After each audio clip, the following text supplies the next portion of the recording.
నిన్న చంద్రబాబు పవన్ కళ్యాణ్ ఇద్దరు కలిసి తాడేపల్లిగూడెంలో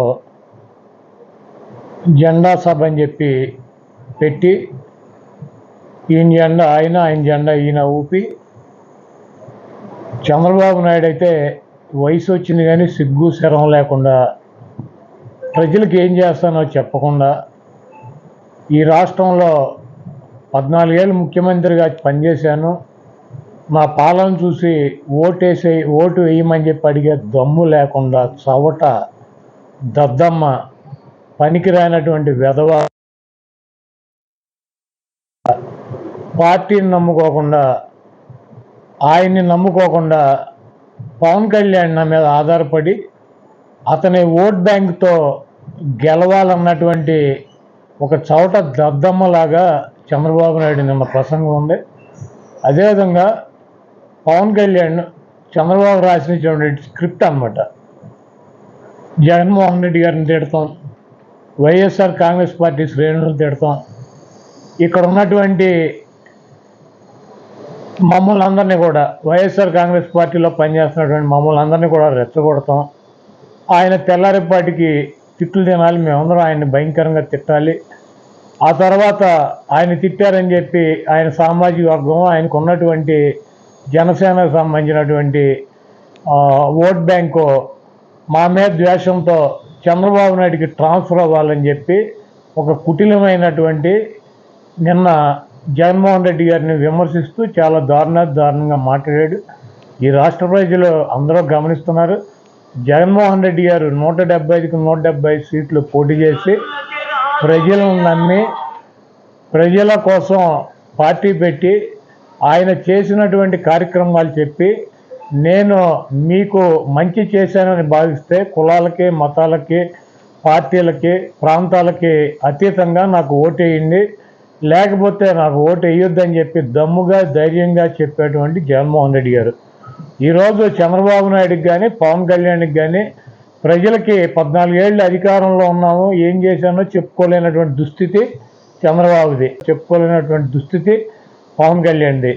నేను ఒకటే చెప్పదలుచుకున్నా, ఈ రాష్ట్రంలో ఉన్నటువంటి జనసేన శ్రేణులు కానీ జనసేనకి సపోర్ట్ చేసేటువంటి వర్గాలను కానీ నేను ఒకటే అడుగుతున్నా, తెలుగుదేశం పార్టీ చంద్రబాబు నాయుడికి సంబంధించినటువంటి సామాజిక వర్గం కులం 3% ఓటింగ్ ఉంది రాష్ట్రంలో. ఆయనకు 3% ఉన్నటువంటి కులానికి మొన్న ఫస్ట్ విడత 21 సీట్లు ప్రకటించాడు.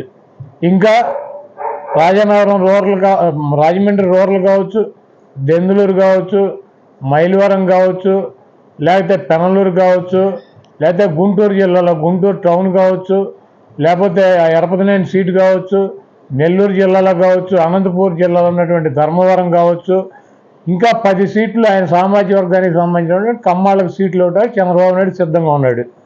అంటే 3% ఉన్నటువంటి చంద్రబాబు నాయుడు సామాజిక వర్గానికి కమ్మ వాళ్ళకి 30-31 సీట్లు చంద్రబాబు నాయుడు ఇస్తున్నాడు. ఇవాళ పవన్ కళ్యాణ్కి సపోర్ట్ చేసేటువంటి కమ్యూనిటీ కానీ పవన్ కళ్యాణ్ వెనకాల నడిచేటువంటి కమ్యూనిటీ కానీ ఈ రాష్ట్రంలో అగ్ర కులాల్లో చాలా పెద్ద కులం, 20% పైన ఓటింగ్ ఉందని చెప్పి వాళ్ళే చెబుతున్నారు. 3% ఉన్నటువంటి తన కులానికి తన పార్టీలో 30 సీట్లు పైనిచ్చుకొని జనసేనకి పవన్ కళ్యాణ్కి ఒక అత్యంత బలమైనటువంటి సామాజిక వర్గానికి ప్రాతినిధ్యం వహిస్తున్నటువంటి పార్టీకి 24 సీట్లు ఇచ్చాడంటే ఆ 24 సీట్లు తీసుకోవడానికి పవన్ కళ్యాణ్కి మనసు ఒప్పుకుందేమో కానీ ఈ రాష్ట్రం ఉన్నటువంటి జనసేనకు సంబంధించినటువంటి ఓట్ బ్యాంక్ కానీ ఆ సామాజిక వర్గం కానీ ఇవన్నీ కూడా ప్రశ్నిస్తున్నారు. అతనికి సంబంధించినటువంటి కులానికి సంబంధించినటువంటి వ్యక్తులకు ఇచ్చినటువంటి 3% ఉన్నటువంటి వ్యక్తులకు ఇచ్చినటువంటి సీట్లు కూడా అలయన్స్లో జనసేనకి ఇవ్వకపోతే మేము ఎట్టి పరిస్థితులను ఓటేయమని చెప్పి ఆ సామాజిక వర్గానికి సంబంధించినటువంటి వ్యక్తులే చెప్తున్నారు. పర్టికులర్గా ఈ 32 మందిని చిత్తుగా ఓడిస్తామని చెప్పి జనసేనకు సంబంధించినటువంటి సామాజిక వర్గమే చెప్తుంది. కాబట్టి వెట్టగొట్ట వాళ్ళ ఓటుని చంద్రబాబుకు ట్రాన్స్ఫర్ చేయాలంటే జగన్మోహన్ రెడ్డి గారిని పచ్చిబూతులు తిట్టాలి, మా అందరినీ పచ్చిబూతులు తిట్టాలి, మాతో తిట్లు తినాలి, తద్వారా ఆయనకి సింపతి క్రియేట్ చేసుకొని నన్ను తిడుతున్నారని చెప్పి ఆ ఓటుని చంద్రబాబుకు ట్రాన్స్ఫర్ చేసి ఆయన ముఖ్యమంత్రిని చేయాలన్నటువంటి ఒకే ఒక లక్ష్యం కనపడింది. దాంతో యుద్ధం చేస్తామని అనుకుని పవన్ కళ్యాణ్ ఫీల్ అవుతున్నాడు. తప్పకుండా ఈ రాష్ట్ర ప్రజలు తన కులానికి 32 సీట్లు ఇచ్చుకున్నటువంటి చంద్రబాబు నాయుడు ఒక పార్టీని అధికారంలోకి తీసుకురావటానికి కలిసినటువంటి పవన్ కళ్యాణ్కి 24 సీట్లు ఇచ్చిందని బాగా గుర్తించారు.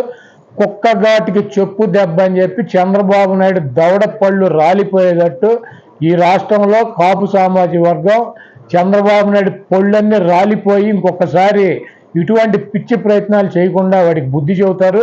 చంద్రబాబు నాయుడు పవన్ కళ్యాణ్ ఇద్దరూ కలిసి ఎవరిని మోసం చేయాలన్నా కూడా మోసపోవటానికి ఇక్కడ సిద్ధంగా ప్రజలు లేరు. చంద్రబాబు నాయుడికి కాపు సామాజిక వర్గం డెఫినెట్గా పవన్ కళ్యాణ్ బలి చక్రవర్తి లాగా పాతాళంలోకి తొక్కేస్తానని జగన్మోహన్ రెడ్డి గారికి చెప్పాడు. ఈయన ఒక పాదమే. ఈ రాష్ట్రంలో 80 లక్షల పాదాలు ఉన్నాయి. పవన్ కళ్యాణ్ని నాశనం చేస్తున్నటువంటి చంద్రబాబు నాయుడిని 80 లక్షల పాదాలతో చంద్రబాబు నాయుడిని ఇంకా ఎప్పుడు జీవితంలో పైకి లేకుండా పాతాళంలోకి తొక్కి ఆయన్ని సమాధి చేయబోతున్నారు. తప్పకుండా అదే జరుగుతుంది. ఈ పెళ్ళిళ్ళ గురించి ఇటు గురించి అన్నీ కూడా పవన్ కళ్యాణ్ మాట్లాడతాడు. అదేమంటే జగన్మోహన్ రెడ్డి గారు మాట్లాడారని చెబుతాడు. జగన్మోహన్ రెడ్డి గారు ఎప్పుడో 100కో 1,00,00,000కో ఆయన నీతులు చెప్పినప్పుడు ఇవన్నీ కూడా మాట్లాడితే ఒకసారి 2 సార్లు మాట్లాడి ఉన్నట్టున్నాడు జగన్మోహన్ రెడ్డి గారు. ఈయన రోజు ఇదే చెబుతాడు, నాకు 3 పెళ్ళాలు 4 పెళ్ళాలు, నువ్వు 5వ పెళ్ళం, ఇంకోటి 6వ పెళ్ళం అని చెప్తున్నాడు. కాబట్టి అవన్నీ కూడా ఆయన విజ్ఞతగా వదిలేస్తున్నాం. పవన్ కళ్యాణ్ గారు ఒక రాజకీయ పార్టీ పెట్టి ఒక రాజకీయాల్లో పైకి రావాలన్నటువంటి దృక్పథంతో రాజకీయ పార్టీ పెట్టినట్టు కనపట్లేదు. ఆయన చంద్రబాబు నాయుడు గారికి డబ్బా కొట్టి ఈయనకు ఉన్నటువంటి ఓట్ బ్యాంక్నంతా కూడా చంద్రబాబు నాయుడు ట్రాన్స్ఫర్ చేసి ఆయన గెలిపించాలన్నటువంటి ఉద్దేశంతో మమ్మల్ని రెచ్చగొట్టి ఆయన తిట్లు తిని తద్వారా ఆ కమ్యూనిటీ ఓటును చంద్రబాబుకు ట్రాన్స్ఫర్ చేయాలని చెప్పి ఒక కుటిలమైనటువంటి ఆలోచనతో పవన్ కళ్యాణ్ పనిచేస్తున్నాడు. ఇవన్నీ పట్టించుకోరు.